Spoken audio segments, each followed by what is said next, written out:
సమస్యల పరిష్కారానికి తెలంగాణ రాష్ట్ర ప్రభుత్వం భూభారతి 2025 ROR చట్టం తీసుకువచ్చిందని జిల్లా కలెక్టర్ రాహుల్ రాజ్ తెలిపారు. మెదక్ జిల్లా వెల్దుర్తి మండల కేంద్రంలోని రైతు వేదిక ఆవరణలో గురువారం నిర్వహించిన భూభారతి రెవెన్యూ సదస్సుకు కలెక్టర్ ముఖ్య అతిథిగా హాజరయ్యారు. ఈ సందర్భంగా వారు మాట్లాడుతూ గతంలో తీసుకువచ్చిన ధరణి వల్ల కొన్ని ఇబ్బందులు ఏర్పడ్డాయని, ఆ ఇబ్బందులను దృష్టిలో పెట్టుకుని తెలంగాణ రాష్ట్ర ప్రభుత్వం నూతనంగా భూ సమస్యల పరిష్కారం కోసం భూభారతి చట్టం తీసుకువచ్చిందని తెలిపారు. భూ సమస్యల పరిష్కారానికి భూభారతిలో ఎన్నో అవకాశాలు ఉన్నాయని, రైతులకు ఇబ్బంది కలగకుండా భూ సమస్యల పరిష్కారం చేయవచ్చని తెలిపారు. ఈ కార్యక్రమంలో జిల్లా గ్రంథాలయ చైర్పర్సన్ సుహాసిని రెడ్డి, తూప్రాన్ ఆర్డీఓ జయచంద్రారెడ్డి, తహసీల్దార్ కృష్ణ, ఎంపీడీఓ విజయలక్ష్మి, వ్యవసాయ అధికారి ఝాన్సీ, అధికారులు, ప్రజాప్రతినిధులు, రైతులు పాల్గొన్నారు. ఈ నెలలోనే మరి 14th ఏప్రిల్ రోజు డాక్టర్ బాబాసాహెబ్ అంబేద్కర్ జయంతి రోజు మరి డిస్ట్రిక్ట్ కలెక్టర్స్ని అందరినీ కూడా హైదరాబాద్ పిలిపించి, రెవెన్యూ డిపార్ట్మెంట్కి సంబంధించిన అందరినీ కూడా హైదరాబాద్కి పిలిపించి మరి అందరి సమక్షంలో ఈ భూభారతి చట్టం అనే దాన్ని కూడా లాంచ్ చేయడం జరిగింది. మరి ఈ భూభారతి చట్టానికి అనుగుణంగానే ధరణి పోర్టల్ ఏదైతే ఇంతకుముందు ఉంటుండే ఆ పోర్టల్ని కూడా మొత్తం కూడా సమూలంగా మార్పులు చేసి భూభారతి పోర్టల్ అని కొత్త పోర్టల్ని కూడా ఇప్పుడు ఇంట్రడ్యూస్ చేయడం జరిగింది.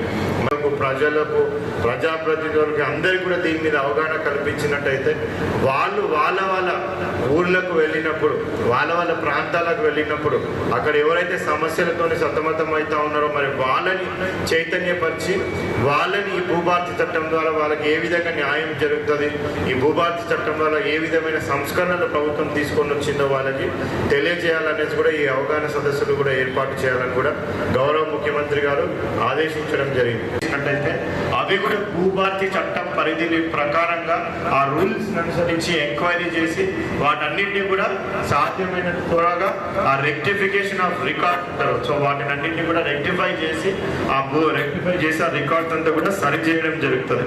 సో అదే విధంగా విలేజ్ లెవెల్లో మనకి ఇంతకుముందు పహానీలు ఉంటుండే, ఆ పహానీలు అంతా ఇప్పుడు తీసేయడం ద్వారా చాలా ఇబ్బందులు ప్రజలు పడుతూ ఉన్నారు. మరి దీన్ని గ్రహించి ప్రతి సంవత్సరం 31st డిసెంబర్ రోజు ఏవేవైతే ఆన్లైన్లో పహానీలు ఉంటాయో అవన్నీ కూడా ఆన్లైన్ నుంచి ప్రింట్ తీసి ప్రతి గ్రామానికి కూడా విలేజ్ పహానీ అనేది ఒక రికార్డు కూడా ఇయర్ మెయింటైన్ చేయడం జరుగుతుంది. సో దీని ద్వారా ఈ ధరణి రాకన్నా ముందు మరి ప్రజలందరూ కూడా నిరంతరం వారికి ఉన్న 1 ఎకరమో 2 ఎకరాలో ఒక గుట్టను నిరంతరం అందరూ శ్రమిస్తూ వారి కుటుంబాలను పోషించుకోవడానికి మరి కాయ కష్టం చేస్తూ జీవించేవారు.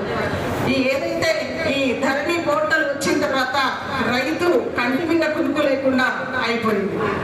ఎందుకంటే ఒక వ్యక్తికి కొంత భూమి కలిగి ఉండడం అనేది కొంత గౌరవాన్ని, భవిష్యత్తు గురించి కొంత నమ్మకాన్ని, వారి కుటుంబానికి రక్షణను ఇస్తుంది. ఈ విషయాలను దృష్టిలో పెట్టుకొని మరి మన దివంగత ప్రధానమంత్రి భారతదేశంలో కల్లా భూమి నుంచి ఇదే అద్భుతమైన చట్టంగా చెప్పబడతా ఉంది. ఈ చట్టానికి సంబంధించి కొన్ని మౌలికమైన సందేహాలు నాకు వస్తూ ఉంటుంటాయి. సాధారణంగా ఈ చట్టము